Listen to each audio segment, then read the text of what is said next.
Hey, Percy. Come on, Purse.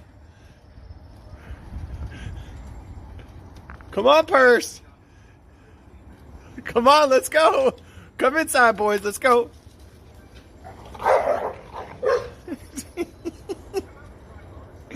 Come on, dogs.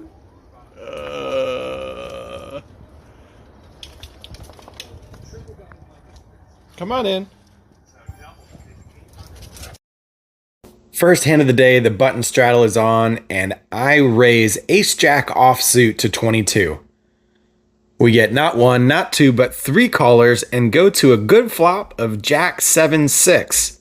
I make a $35 continuation bet, middle position calls, and everyone else folds. The turn is a 5. I think this card's going to be better for him than it is for me. He's going to have more two pairs, straights, sets. So I slow down with a check, and he checks it back. The river's the 5 of spades. I'm pretty confident I have the best hand, so I put in a value bet of 50 bucks, and middle position folds. Up 100 bucks and on to the second hand. What do you know, we're in the blinds and look down at ace-jack offsuit again. Middle position raises to 20, gets three callers, and I 3-bet to 130, hoping I just take it down. Unfortunately, the initial raiser calls, and the cutoff calls as well, so I'm not feeling great about ace-jack offsuit 3 ways out of position, and I definitely don't like the flop of king-king 4. So I check, and the initial raiser bets 100 bucks. The cutoff pretty quickly calls, and I can't get rid of my cards fast enough. The turn is the 4 of spades, initial raiser slows down, the cutoff bets 300, middle position shows pocket queens and folds, and the cutoff shows ace-king. I'm glad I didn't hit my ace, that would have been rough. Chipping down a little bit, moving on to the next hand. We've got the dog hand, K9 of hearts in the low jack. I raise to 16 and get 3 callers. So 4 ways to a flop of 7-7-5 with 2 hearts. I decide to check, and we go to the turn of the 3 of spades. When it gets to me, I decide it's time to start betting. I make it 30, and only the button calls, and we go to the river of the 8 of diamonds. No improvement. I don't think I'm good with king high, so it's time to put out a bluff. I make it 80 to go, and the button pretty quickly calls. I turn over king high, and he shows ace 10. He had no draws. We just get totally owned. Granted, some of my bluffs are going to beat his hand here, but hats off to him for making a great call on back-to-back streets. We'll keep that in mind for later with him being so sticky. K9 gets owned. Rough hand for us. 10-8 offsuit in a bomb pot on the button. I really don't like bomb pots, but I find that it's good for the table's camaraderie. It's not so bad in position, and certainly not when you flop a straight on queen jack 9. I don't have the nuts, as technically we're losing to king 10, and that's certainly possible. But when it checks to me, I'm going to put out a bet of 40, as there are a lot of bad turn cards. The big blind and under the gun both call, so the pot's up to 190, and we get a great turn, the 7 of hearts. Under the gun was a sticky player who just called us down with ace high. So considering A, that he's sticky, and B, that we have a very vulnerable hand where a lot of bad turn cards could come out, I'm going to size up. I make it 200. Sadly, both players fold. We'll take the bomb pot bailout, chipping up 140 bucks on to the next hand. After the bomb pot, we take down a small pot with queens that hold up, and then we look down at ace-jack offsuit again. This time under the gun, I raise to 13 and get called only by the big blind. She has been super tight. I haven't seen her raise pre-flop once, and she's been calling with hands like ace-king and ace-queen. Flop comes out 8-7-5. Normally, I'm not going to c-bet on this flop. But with a tight opponent who's just been limping and calling with high cards, this probably is going to miss her too. I try and take it down. I c-bet 15 bucks, but she calls. But things get a little bit better when the jack of diamonds comes in on the turn. Surprisingly, she donk bets 35. Well, it's time to put the pressure on our tight player as we have top pair, top kicker. I make it 135, and she snap calls. Okay, I'm in trouble. This raise accomplishes nothing other than torching my money, so after she snap calls, I'm just going to shut it down. The river comes in the 7 of spades, which I think is good because it makes it less likely that she has a set. Nevertheless, when she checks it back, I check it back too, hoping she's got the same thing as me, and she shows Jack 8 for a turn 2 pair. That makes a lot of sense. Chipping down, let it go. On to the next one. Black pocket jacks on the button. I like this setup, but an older guy who hasn't raised pre-flop a single time just leads out for $30 with nothing else in the middle. This has to be ace queen and better, and then maybe pocket tens and better. I'm almost always going to 3-bet pocket jacks, but I think this is the time for the exception as I'm in position. I'm going up against a range which is probably stronger than mine. So I elect to just call and evaluate post flop. We go heads up to 10-9-8. All things considered, this is a pretty great flop for jacks as I've got an overpair and open-ended. But middle position continues with a massive overbet. He puts out 100 into a pot of 60 bucks, leaving himself about 170 left. There are 2 cards to go, but if I call, I'm essentially committing my stack. There's about a 1 in 4 chance at improving on the turn. With such a massive overbet, I get nitty and elect to fold. Upon further inspection, I think I'm in okay shape against anything but pocket queens. So in hindsight, even though it's basically just gambling, I probably should make this call. Probably a suboptimal fold, but we only lose 30 bucks. Under the gun, and we've got ace king of puppy toes. I raised to 15. 2 players call, and it's time to introduce you to aggressive Edwin on the button. He 3-bets to 75. Now, I'm not 100% sure if his name is really Edwin or not, but it could be. So with Edwin's level of aggression, me sitting here with a premium of ace king suited, being out of position, it's time to play for stacks and drive out these players who are just trying to see a flop. I 4-bet to 225, leaving me with only 230 behind. So I'm basically going to be shoving any flop other than 10-9-8 red. Both callers fold. Edwin looks at my stack, hems and haws, and folds. Right after that, we beat him with 4-3 suited against an ace-high hand. I even value betted on the river for 25 bucks with just bottom pair, and he makes the call with ace-high, and Edwin is starting to tilt. That will come into play shortly. Another hand which I don't love how I played, I've got ace-10 of diamonds in the big blind. The button straddle is on, and I'm pretty confident that aggressive Edwin's going to bump it up when it gets to him. So I just go ahead and call with the plan of coming back over the top after Edwin raises. However, under the gun is the one who ends up raising. He makes it 35. Everyone else folds, including aggressive Edwin. And with a hand that flops so well, part of me wants to just go ahead and stick in the call. But in the moment, I 3-bet. I make it 100, and under the gun calls. Out of position, heads up to a flop of king, queen, 10 with 1 diamond and 2 hearts. His under the gun raising range is going to be pretty strong, and he's going to hit this board a lot of the time, just like me. I have a lot of extremely strong hands on this board. I have all the sets. I've got the straight. So while I don't love the flop for my particular hand, I think I'd rather play offense than defense. So I do a little bit of a misclick when I bet 40 bucks. Into a pot that's 200, this probably looks extremely weak or extremely strong. Under the gun shakes his head and folds, so I'm guessing we lucked out. He probably had something like 7s or 8s. Probably looked at him like I had kings or queens. I got super lucky that the board scared him, but I will take it. Small ball is working today, and as long as we avoid getting coolered, we'll be in good shape. Another bomb pot, this time with ace deuce offsuit. I wasn't filming until very late in the hand. Anyway, I'm in the hijack and the flop comes ace 10 deuce with 2 clubs. It checks to me and I bet 40, and a tight player in early position calls.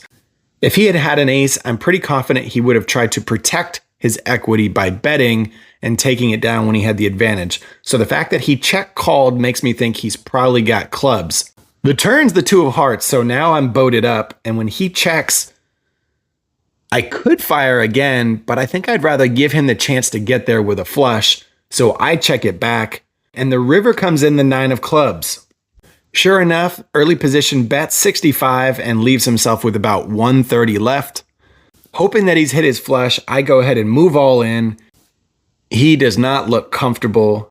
And then he proceeds to turn up 8-6 of clubs and fold. Whew, wow, I am getting owned today. I'm still happy with how I played it, as I don't think I get $65 out of him if I bet the turn. What do you guys think? Put in the comments what you would do on a bomb pot with a full house on the turn when you think your opponent has a flush draw. I read the situation right. We got the right river card. We just couldn't get the full payout. But our stack's $165 thicker, and we will keep taking these singles and doubles as long as we can. A lot of decent but not super strong aces today. I've got ace-10 offsuit. Aggressive Edwin is on the button with his button straddle on. So I elect to use the plan that I used in the earlier ace-10 hand. I call for 6. Middle position also calls for 6. And Edwin bumps it up to 26 as anticipated. I know he raises way too often, so I 3-bet to $100, thinking I probably have the best hand here. Middle position folds, and Edwin calls, and we go to a flop of King 8-3 all hearts. If I had a hand like aces or ace-king, I'd definitely bet this, especially if I had the ace of hearts. And I know if I check, he's going to bet. I'd rather not be in a position where I'm playing defense from out of position, so I keep the pressure on. I put out a continuation bet of 75, and Edwin calls. We get a great turn. The ace of diamonds comes in. I bet 200. Edwin says I should have raised the flop, and folds. Queen Jack offsuit, not a hand that I'm in love with. Under the gun limps, and it folds to me in the small blind. I guess I could just limp as well, but that would leave me exposed to a big blind raise, and I'd rather just be the aggressor. I make it 20, and both the big blind and under the gun call, so we go 3 ways out of position to a flop of Queen 6-4 with 2 clubs. Can't ask for much more than flop and top pair, so I continuation bet for 23. The big blind calls, and under the gun folds. Big blind has been pretty aggressive today and recently moved to just behind me. Anyway, I've seen him get caught bluffing a couple of times, so he really could have anything, and I don't love the turn of the 6 of diamonds. I put out a bet of 45, and he calls again, and the river brings in the 9 of clubs, so now the front door flush has gotten there. Second pair is turned into trips, and I don't love where I stand. I could fire a third barrel, but I really don't think I'm going to get value from anything worse at this point. So I check, and the big blind bets 75. This looks pretty value heavy, and I'm trying to think through what he has that I beat. At the same time, it's 75 into a pot of 345 against a player capable of bluffing. I'm trying to get better at folding these hands where I have a marginal top pair. I don't know what I beat, but I cringe and put in the call, and he shows Queen Jack of hearts. I will take the chop. I will take the chop all day long. Nice betting by him. If he goes a little bit bigger, I fold. But I'm just glad I escaped without chipping down. Red pocket 8s from the small blind. Aggressive Edwin, who's been on tilt, raises to 15, and I 3-bet to 50. It folds back around. Edwin makes the call, so we're going against an aggressive player out of position to a flop of ace, ace, ace. Huh. Okay, well, we've got a full house. That's cool. I know he raises too often, so we probably have the best hand, but he certainly could have the last ace. I'm not going to be afraid of monsters under the bed, though, so I put out a continuation bet of $50, and Edwin raises to 115. I think he's just trying to figure out where he stands, and I make the call. In hindsight, I don't love this call. I think I need to come back over the top with a raise. If he happens to have the last ace or a higher pocket pair, he's just going to get paid. But in the moment, I thought to myself, well, if I had an ace, I certainly would just call. So that's what I did, and we go to a great turn, the 2 of diamonds. Going back to pre-flop, if he's got a pocket pair better than mine, I think he's going to 4-bet outside of maybe 9s or 10s. So with that in mind, I think I need to protect my equity against hands like King Queen or Queen Jack suited. But I'm not going to let him see a river for free. So I come to my senses and I bet for protection. I make it 150 to go. hoping to get value from either high cards or those lower pocket pairs, and Edwin folds. We also get an extra $300 for winning the high hand of the hour. The night is just going great, and let's hope it gets even better with ace-3 suited. This time I'm on the cutoff. Edwin, who's tilted out of his mind, raises to 15. I'm just going to go ahead and call in position, and the small blind calls as well. So we go 3 ways to a flop of ace-10-3. We've got top and bottom pair, and Edwin continues for 25. I see no reason to break his rhythm. I'm just going to go ahead and call. So I put in 25, and the small blind gets out of the way. We go to the turn of the 4 of hearts. Edwin keeps his line going. He makes it 50. I'm going nowhere. I call. The river's the king of hearts, and Edwin shoves all in for his last 153. Perhaps this is a bit nitty of me, but I do think about it for a minute. As he could have had ace-king, I don't think hearts are very likely. But at the end of the day, my hand is just too strong to fold against an aggressive player. I call. He says, "You're good," and shows queen 10 offsuit. We catch the punt, this time bringing home a pot of almost $500, and sadly, Edwin leaves for the night. At this point in the night, I'm just locking in a win, waiting to collect my $300 high hand bonus. I look down at king queen of spades for middle position and raise it up to 15 and get 3 callers, and then the big blind 3 bets to 75. Normally this hand is just too strong to fold, but I'm in lock it up mode, so I just toss my cards into the muck. And the very next hand, I get king queen again. This time it's not suited, but I'm still going to bet. I make it 15 and get 4 callers. King 8-5, all diamonds. I look down and realize I have the queen of diamonds for the draw.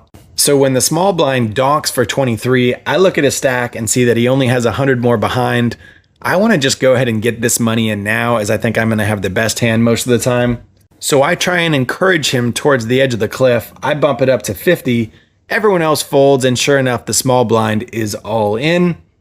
I call, and the board runs out with another king and an ace. The small blind shows king 10 offsuit with no diamond. So our queen kicker plays. This was our last hand of the night, and we cash out with a nice little profit. So let's start with the bad news.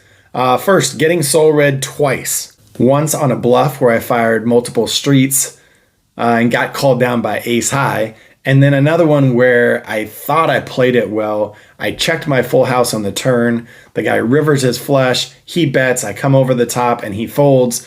Granted, if he has a higher flush, I probably do get called off. I can see why an 8 high flush isn't great when you get raised in a bomb pot on the river, especially with a paired board. But nevertheless, great fold by him. I didn't love how I played that ace-10 suited hand. I thought my sizing was off both pre-flop and post-flop. Got lucky to win that one.